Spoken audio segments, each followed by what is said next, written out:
And welcome back to pharmacy India. तो आज के इस वीडियो में हम कुछ क्वेश्चंस पे बात करने वाले हैं जो कि फार्मासिस्ट के हिसाब से अगर हम देखें तो बहुत बहुत बहुत ज़्यादा इंपॉर्टेंट है। और ये सारे जो क्वेश्चंस मैं कराऊंगी ये सब प्रीवियस ईयर बेस्ड होंगे।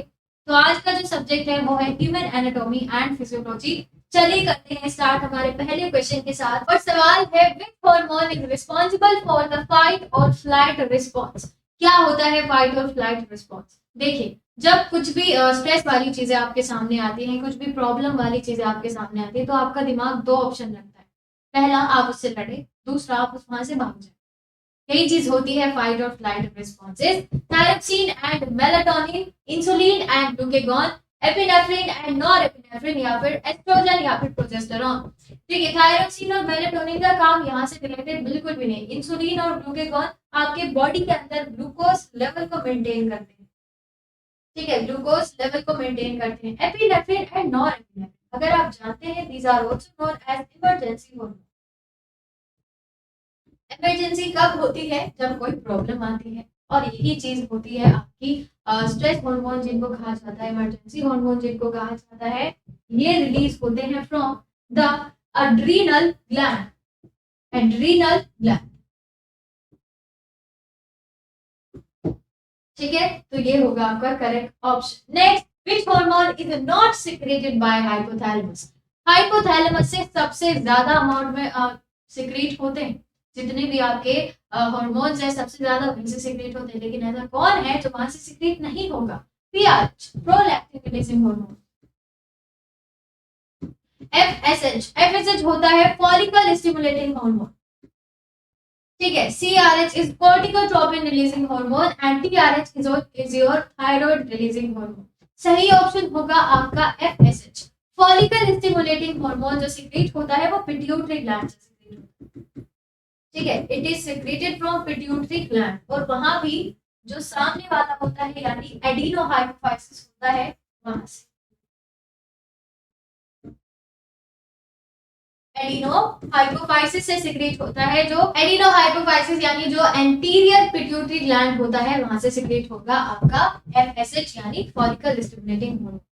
Next question, the seminiferous tubules of the testes are lined by germinal epithelium consist of spermatid cells of Sertoli, spermatogonium या फिर spermatocystitis। अब कुछ लोगों के दिमाग में ये सवाल आया होगा कि सारे ऑप्शन करेक्ट लग रहे हैं, सही ऑप्शन क्या होगा? मैं आपको एक डायग्राम दिखाती हूँ, वहां से ये चीज क्लियर हो जाएगी। ठीक है, ये देखिए, ये आपकी पूरी की पूरी सेमिनिफेरस ट्यूब्यूल है, यहाँ पर लाइंड है। ठीक है, सवाल ध्यान में रखिएगा, लाइंड है। सवाल ध्यान में रखो। उसके बाद ये चीज देखो, सेल्स ऑफ सर्टोली कहीं पे दिख रही है? अब इनको देखो ध्यान से, क्या ये लाइन कर रही है? बिल्कुल कर रही है। सही ऑप्शन होगा आपका सर्टोली सेल्स। ठीक है, Sertoli cells. Where does the absorption of water primarily occur in the alimentary canal? Water का रीअब्जॉर्प्शन एलिमेंट्री कैनाल में कहाँ होता है? अगर आप जानते हैं एलिमेंट्री कैनाल क्या है, गैस्ट्रोइंटेस्टाइनल ट्रैक्ट, माउथ से शुरू होकर एनस पर खत्म होता है। ठीक है, अब माउथ से आपका जो स्मॉल इंटेस्टाइन है वहां तक डाइजेशन का प्रोसेस चलता है। एक चीज ऐसी है, एक जगह ऐसी है जहां पर कोई भी डाइजेशन का प्रोसेस नहीं होता है, और वो जगह है आपका लार्ज इंटेस्टाइन। ठीक है, वहां पर सिर्फ और सिर्फ पानी का रीअब्जॉर्प्शन होता है।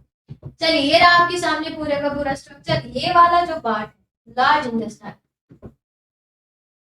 लार्ज इंटेस्टाइन, इसमें किसी भी तरीके का कोई डाइजेशन नहीं होता है, सिर्फ और सिर्फ वाटर का रीअब्जॉर्प्शन यहाँ पर प्रेजेंट है। चलिए, next, which type of teeth are commonly known as eye teeth and are used for tearing and grasping food. किस तरीके के दांत को हम आई टीथ के नाम से जानते हैं? टीथ चार तरह के होते हैं, incisor, canine, premolar and molar. ठीक है, अब किसको हम आई टीथ को कहकर बुलाएंगे? कौन चीजें हमें ग्रास्प करने में यानी अच्छे से पकड़ने में मदद करते हैं? आप खुद इमेजिन करके ये सोच सकते हो। इंसीजर सामने वाले होते हैं, कैनाइन फिर साइड वाले, प्रीमोलर उनके पीछे और मोलर सबसे पीछे होते हैं। ठीक है, पकड़ने में कौन मदद करता है? बिल्कुल सही, कैनाइन्स। साइड वाले जो चार दांत होते हैं ना, वो हेल्प करता है। देखो कैसे दिखाई देते हैं, ये रहे सामने, ये है सारे के सारे आपके इंसीजर, यहाँ से लेके यहाँ तक, चार ऊपर चार नीचे। अब ये ये और ये, दीज आर कैनॉइड्स, 4 होते हैं टोटल। उसके बाद प्रीमोलर्स आते हैं and then molars. Next question, what is the role of diaphragm in the process of breathing? Diaphragm एक बोनी स्ट्रक्चर होता है, बोनी स्ट्रक्चर होता है जिसका काम है सपोर्ट करना आपके रिब केज पूरे के पूरे को। Pumping blood to the lungs, बिल्कुल भी नहीं, कहां से आ गया? Filtering air entering the lung, नहीं। Separating the trachea from the oesophagus, अरे ये कैसे हो सकता है? Contracting and relaxing to change in lung volume, बिल्कुल सही। जब आप इनहेलेशन का प्रोसेस करते हैं उस टाइम पर कॉन्ट्रैक्शन होता है, एरिया इंक्रीज होगा, प्रेशर डिक्रीज हो जाता है, तो हवा अंदर आएगी। इसी को उल्टा कर दो, जो एक्सेलेशन होता है इसमें बिल्कुल उल्टा हो जाता है। ये देखो ऐसे, डायफ्राम नीचे जाएगा, कॉन्ट्रैक्शन होगा, एरिया बढ़ेगा, प्रेशर कम होगा, हवा अंदर आ जाएगी। डायफ्राम वापस जाएगा, एरिया कम होगा, प्रेशर बढ़ेगा, हवा अंदर से बाहर चली जाएगी। ये इनहेलेशन है, ये एक्सेलेशन है, ये दिमाग में रखिएगा। Next question, which cranial nerve is involved in facial expression, taste sensation from the anterior 2/3 of the tongue, salivary gland control? बहुत ही इंपॉर्टेंट है ये, जो क्रेनियल नर्व्स होती हैं वो काफी इंपॉर्टेंट और कहीं से भी क्वेश्चन उठकर आ सकता है। तो कौन है जो कि टेस्ट को, आपका टंग है उनको कंट्रोल में रखता है? वेस्टिबुलो, कोक्लियर, एब्ड्यूसेंस, फेशियल, हाइपोग्लोस। सही ऑप्शन होगा आपका फेशियल, क्योंकि फेस से रिलेटेड जितनी भी चीजें होती है वही कंट्रोल करता है। ठीक है, चलिए, which respiratory structure is responsible for exchanging gases between the blood and the air? Main exchange site सब जानते होंगे क्या होता है आपका? एल्वियोलाई। ठीक है, एल्वियोलाई ये प्रेजेंट होती है आपके लंग्स में। ठीक है, ये प्रेजेंट होती है लंग्स में, और ये जैसे एल्वियोलाई है, this is your blood capillary for example. तो इन दोनों के बीच में एक्सचेंज चलता रहता है O2 एंड CO2, CO2 को बाहर, O2 को, ये होता है। ठीक है, सही ऑप्शन होगा आपका बी, 2 है एल्वियोलाई। नेक्स्ट क्वेश्चन की बात करते हैं, what is the functional unit of the kidney responsible for filtration and urine formation? पहली लाइन से आप समझ गए होंगे क्या होगा सही जवाब। देखिए, जो आपकी स्ट्रक्चरल और फंक्शनल यूनिट होती है किडनी की, वो नेफ्रॉन। सही ऑप्शन होगा आपके लिए। यूरिन का फॉर्मेशन यही होता है, रीअब्जॉर्प्शन चीजों का यही होता है, सिक्रीशन यही होता है, सारी चीजें यही होती है, उसके बाद बाहर जाता है।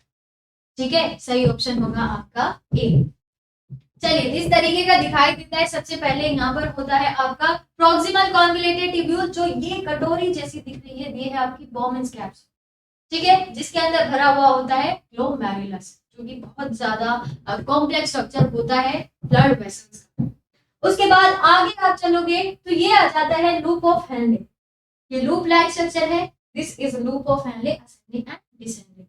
फिर आगे चलोगे डिस्टल कॉन्वोल्यूटेड ट्यूब्यूल, ये ऑप्शन होगा, और लास्ट में आ जाता है आपका कलेक्टिव डक्ट। तो ये होती हैं चीजें आपके नेफ्रॉन के स्ट्रक्चर, नेफ्रॉन के स्ट्रक्चर। नेक्स्ट क्वेश्चन की बात करते हैं, which blood type is considered the universal recipient? कौन है जो कि यूनिवर्सल रेसिपिएंट कहलाता है? What are universal recipient? जो किसी से भी ब्लड ले सकते, वो भेदभाव नहीं करते। ए बी या सब जानते होंगे, ए तो उनसे ही लेगा, उनसे ले सकता है, बी भी उनसे ही लेता है, उनसे ले सकता है, लेकिन जो ए बी वाले होते हैं उनको ये भी डोनेट करेगा, ये भी डोनेट करेगा, ये तो लेगा ही, और ये भी डोनेट करेगा। सही ऑप्शन हो जाएगा आपका सी, यानी ए बी। चलिए, क्यों होता है ऐसा, इस चीज को जान लेते हैं। सबसे पहले ब्लड ग्रुप की बात कर लेते हैं, 4 होता है। अब हम एंटीजन की बात करें, जो कि आरबीसी के ऊपर प्रेजेंट होती है। अगर सेम है ब्लड ग्रुप, तो उसी की तरह की आपकी एंटीजन प्रेजेंट होती है, यानी ए ब्लड ग्रुप पे एक ही होगा, बी पे बी होगा, ए बी पे ए बी होगा, लेकिन ओ में कोई नहीं होता, क्योंकि वो होगा आपका यूनिवर्सल डोनर। यूनिवर्सल डोनर, वो किसी को भी ब्लड डोनेट कर सकता। ठीक है, एंटीबॉडीज की बात करें तो बिल्कुल ऑपोजिट होता है, और ए बी ब्लड ग्रुप वालों पे कोई भी एंटीबॉडीज प्रेजेंट नहीं होता है, तो वो किसी से भी एक्सेप्ट कर लेते हैं ब्लड को, है ना। और ये है आपकी पूरी की पूरी लिस्ट, इंपॉर्टेंट है। Next question, which vitamin is required for the synthesis of floating factors? कौन सा ऐसा विटामिन है जो कि इनके सिंथेसिस के लिए काफी इंपॉर्टेंट होता है? विटामिन ए, B12, सी या फिर के? क्योंकि के को हम कोगुलेशन फैक्टर के नाम से भी जानते हैं, कोगुलेशन फैक्टर। और जितने भी आपके फैक्टर्स होते हैं जो कि आपके सामने लिखे हुए हैं, सबके सिंथेसिस में इसका रोल होता है। चलो थोड़ी सी बात कर लेते हैं इनके बारे में। तो total number of clotting factor जो होता है वो है आपके 12, ठीक है। और ये रहे आपके सामने एक लाइन है, एक ट्रिक मैं आपको दूंगी, क्या है? Freshers party tonight, come let's sing and cool seniors please have fun. ये जो लाइन है इसकी हर एक वर्ड के पहले अल्फाबेट से सारे के सारे आपके जो फ्लोटिंग फैक्टर्स है उनका फॉर्मेशन होता है। जैसे पी की अगर मैं बात करूं, पी माने प्रोथॉर्म, उससे पहले एफ है फ्रेशनेस, एफ का मतलब होता है जो आपका फाइब्रिनोजेन है। तो इस तरीके से आप याद कर सकते हैं जितने भी फ्लोटिंग फैक्टर्स होते हैं उनको। नेक्स्ट क्वेश्चन है, which of the following is a hereditary bleeding disorder characterized by a deficiency of clotting factor 8? तो clotting factor 8 की कमी से कौन सी एक जो बीमारी है उसके होने के चांसेस ज्यादा हो जाते हैं? सबसे पहले डिसऑर्डर देखो कि कैसा है, जेनेटिक डिसऑर्डर, हीमोफीलिया होगा, सब जानते हैं, लेकिन कौन सा? तो मैं आपको एक लिस्ट बताऊंगी, 3 तरीके के बेसिकली हीमोफीलिया होते हैं, ए बी सी, वही चीज मैं आपको आगे बताऊंगी। उससे पहले जान लीजिए कि हीमोफीलिया ए, इसमें क्या होगा कि ब्लड क्लॉट नहीं बनेगा, जिसकी वजह से जो ब्लीडिंग होती है वो बहुत ज्यादा एक्सेसिव हो जाती है। चोट इतनी सी लगी थी लेकिन खून इतना सारा बह, ये होता है इसमें, ठीक है। ये देखो 3 तरीके के होते हैं। सबसे पहली चीज, अगर 8 की कमी से हो रहा है, फैक्टर नंबर 8 की कमी से हो रहा है, वो होता है हीमोफीलिया ए। अगर बी यानी जिसको हम क्रिसमस डिसीज के नाम से भी जानते हैं, जो कि फैक्टर नंबर 9 की कमी से होगा। एंड लास्ट इज हीमोफीलिया सी, जो कि 11 की कमी से होता है। ये हैं आपके टाइप्स ऑफ हीमोफीलिया, याद रखिएगा, क्वेश्चन कहीं से भी आ सकता है। द ग्लोसोफैरिंजियल नर्व, जो कि 9th नंबर की क्रेनियल नर्व होती है, is involve in which function? Taste, swallowing and speech. यहीं पर आपको जवाब मिल जाना चाहिए, यही है इसका सही जवाब, ग्लोसोफैरिंजियल। टेस्ट में भी, स्वेलिंग में भी और स्पीच में, यही काम करती है। देख लो, चलो ये रही आपके सामने सारी की सारी जो क्रेनियल नर्व्स होती हैं। मोटर और सेंसरी 2 तरीके की नर्व होती है, टोटल है ये, फंक्शन है, ठीक है। अगर मैं इनकी बात करूं, ऑल फैक्ट्री स्मेल से रिलेटेड होती है, ऑप्टिक आंखों से, ठीक है। तो इस तरीके से आप ये लर्न कर सकते हैं। सारी की सारी क्रेनियल नर्व्स यहाँ पर गिवन है। सेंसरी होगी, मोटर होगी या फिर मिक्स होगी, ये भी मैंने आपको दिखाया है। और क्या इनके फंक्शन होते हैं, पर्टिकुलरली क्या काम होते हैं, ये भी सारी चीजें आपके सामने है, तो यहाँ से आप लर्न कर सकते हैं। नेक्स्ट क्वेश्चन की बात करते हैं, which hormone is responsible for triggering the release of an ovum from the ovary during ovulation? Menstrual cycle important, ठीक है, मेंस्ट्रुअल साइकिल सवाल यहां से आया, क्वेश्चन बनेगा, ठीक है। तो कौन सा एक हार्मोन ऐसा होता है ओव्यूलेशन के टाइम पर जो सबसे ज्यादा हाईएस्ट पीक पर होगा, जिसकी मदद से एक्ट सिक्रीशन होता है ओवरीज से? एस्ट्रोजन, प्रोजेस्टेरॉन, ल्यूटिनाइजिंग हार्मोन या फिर फॉलिकल स्टिमुलेटिंग हार्मोन? अब फॉलिकल तो नहीं हो सकता, एस्ट्रोजन हो सकता है, प्रोजेस्टेरॉन भी हो सकता है, ल्यूटिनाइजिंग भी हो सकता है। सही ऑप्शन सही है सबका, ल्यूटिनाइजिंग हार्मोन।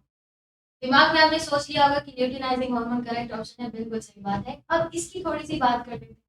ये जो टेबल आपके सामने है, ये इतनी इंपॉर्टेंट टेबल है जिसके अंदर आपको सारे के सारे फेजेस मिल जाते हैं, सारी की सारी जो स्टेजेस होती है, कौन सा हार्मोन कब हाईएस्ट पीक पर होगा, कब कम दिखाएगा, कब कम सिक्रीशन होगा, सारी चीजें यहाँ पर, ठीक है। जैसे मैं यहाँ की बात करती हूँ, जो चीजें पिट्यूटरी से सिक्रीट होती हैं, जो हार्मोन, उनकी बात करते हैं। जब मेंसेस चलते हैं उस टाइम पर सब लोवेस्ट लेवल, ओव्यूलेशन के टाइम पर सारे के सारे जितने भी हार्मोन है सब हाईएस्ट पीक पर चले गए सब। लेकिन सबसे ज्यादा कौन है? ल्यूटिनाइजिंग हार्मोन, सबसे ज्यादा हाईएस्ट कौन होगा? Luteinizing hormone. प्रोजेस्टेरॉन सबसे कम होगा। प्रोजेस्टेरॉन सबसे ज्यादा हाई कब होता है? जब धीरे धीरे धीरे धीरे जो यूट्रस है वो दोबारा से प्रिपेयर होता है, ठीक है। तो ये है आपकी पूरी की पूरी जो भी टेबल है मेंस्ट्रुअल साइकिल से रिलेटेड सारी चीजें इसके अंदर दी गई। Which hormone is commonly measured in a home pregnancy test to confirm pregnancy? Estrogen, progesterone, human chorionic gonadotropin या फिर ल्यूटिनाइजिंग हार्मोन। होम अगर घर पे कोई भी फीमेल ये टेस्ट करती है कि वो प्रेग्नेंट है या फिर नहीं, उस चीज के लिए कौन सा हार्मोन रिस्पॉन्सिबल होता है? सही ऑप्शन है आपका HCG। ठीक है, अगर इसका जो लेवल है वो काफी ज्यादा है तो इसका मतलब है कोई भी जो विमेन है वो प्रेग्नेंट है, otherwise. What is the term for the contraction phase of the heart's pumping cycle? Systole, diastole, arrhythmia या फिर fibrillation? तो ये तो नहीं हो सकते हैं, या तो ये होगा या फिर ये होगा। पंपिंग साइकिल, ठीक है, हार्ट सिस्टोलिक होगा यानी कॉन्ट्रैक्ट कर रहा होगा, कॉन्ट्रैक्शन होता है, दिस इज रिलैक्सेशन। ठीक है, सही ऑप्शन होगा आपका ए, कॉन्ट्रैक्शन यानी systole. What is the term for the condition in which the coronary arteries become narrowed or blocked due to plaque building? अगर ये देखो, ये एक रोड थी, मान लीजिए रास्ता है, रास्ते से आप जाते हैं डेली, रास्ता खाली था, लेकिन धीरे धीरे धीरे धीरे यहाँ पर कार आके खड़ी होने लग गई है, इधर भी और इधर भी। आपके जाने का रास्ता कहाँ है? यही चीज मैं यहाँ अप्लाई, जो आपकी आर्टरीज होती हैं, कोरोनरी आर्टरीज होती हैं, ब्लड उसमें फ्लो करेगा। अब ब्लड रेगुलरली फ्लो कर रहा था, लेकिन धीरे धीरे वहां पर कुछ चीजें जमा होने लग जाएंगी, जिसकी वजह से उसके फ्लो में प्रॉब्लम होती है। ये कंडीशन क्या कहलाती है? आर्थेरोस्क्लेरोसिस। हाइपरटेंशन, IBP नहीं होगा। मायोकार्डियल इंफ्रेक्शन यानी हार्ट अटैक बिल्कुल भी नहीं है। एंजाइना पेक्टोरिस ये नहीं होगा, सही ऑप्शन होगा आपका डी यानी atherosclerosis. Next question, which part of the CNS is responsible for basic life sustaining functions like breathing and heart rate? सांस लेने के लिए, हार्ट रेट को चलाने के लिए ब्रेन का कौन सा पार्ट इंपॉर्टेंट रोल प्ले करता है? सेरिब्रम, सेरिबेलम, ब्रेन स्टेम या फिर स्पाइनल कॉर्ड? देखिए, सेरिब्रम फ्रंट ब्रेन का पार्ट है और इसका काम होता है जैसे रनिंग हो गया, स्पीच हो गया, है ना, इन सारी चीजों में हाथ इसका रोल होता है। सेरिबेलम की बात करते हैं, कहीं ना कहीं हो मान सकते, इसको एलिमिनेट नहीं करते। स्पाइनल कॉर्ड ये तो बिल्कुल भी नहीं होगा। ये दो ऑप्शन आपके पास बचे हैं, खुद सोच के। हम सब जानते हैं कि मेडुला ऑब्लिंगेटा एक ऐसी जगह है जहां पर बहुत सारे सेंटर्स होते हैं। रेस्पिरेटरी सेंटर, वॉमिटिंग सेंटर, आपका हार्ट से रिलेटेड सेंटर होते हैं, कब हार्ट बीट बढ़ानी है, कब कम करनी है, ये भी उसके हाथ में होता है। तो सही ऑप्शन होगा आपका ब्रेन स्टेम। क्या क्या चीजें आती हैं इसके अंदर? Pons, medulla plus mid brain. ठीक है, ये तीनों चीजें मिलकर बनाती है ब्रेन स्टेम। उसके बाद वो आगे स्टैंड हो जाता है spinal cord. Second last question है, what is the protective membrane that covers the brain and spinal cord? CNS को चारों ओर से कौन सी लेयर्स कनेक्ट करके रखती है, कवर करके रखती है? साइनैप्स, मेनिंजेस, गैंग्लियन या फिर एक्सॉन? ये तो नहीं होगा भाई, साइनैप्स होते हैं मैसेजेस, बचा क्या? मेनिंजेस बिल्कुल सही है। ये वो प्रोटेक्टिव लेयर है जिनका काम है CNS और स्पाइनल कॉर्ड को प्रोटेक्ट करके रखना। देखो इस तरीके से, CNS है, ब्रेन है, ये ब्रेन के ऊपर 3 लेयर आपको दिख रही है। इन तीनों लेयर का पहला का जो बाहर वाली होती है, सबसे आउटर मोस्ट, वो है dura mater, then arachnoid and then biomater. इनके बीच में CSF फ्लूइड प्रेजेंट होता है, सेरिब्रोस्पाइनल फ्लूइड प्रेजेंट होता है। ठीक है, तो ये होती है आपकी। लास्ट क्वेश्चन है, which division of the ANS यानी autonomic nervous system, autonomic nervous system is responsible for fight और फ्लाइट रिस्पॉन्स? फाइट और फ्लाइट के लिए कौन सा ANS का पार्ट रिस्पॉन्सिबल होता है? सिंपैथेटिक, पैरासिम्पैथेटिक, एंट्रिक या फिर सोमैटिक? तो ये तो नहीं होगा, ये ANS का पार्ट नहीं है। ये तीनों हो सकते हैं। एंट्रिक सिर्फ GIT से रिलेटेड है। सिंपैथेटिक क्या कहता है कि आप डाइजेशन करिए, आप रेस्ट करिए। ठीक है, मेहनत वाला काम आप सिंपैथेटिक पे छोड़ दीजिए। ठीक है, सही ऑप्शन होगा आपका ए। तो ये थे आपके HAP के 20 क्वेश्चंस। आई होप जितने भी मैंने आपको कराए हैं वो क्लियर हुए होंगे। मिलते हैं अगली वीडियो में, तब तक के लिए आप बने रहिएगा फार्मेसी इंडिया के साथ, क्योंकि डरने की है क्या बात जब फार्मेसी इंडिया है आपके साथ। Thank you and take care.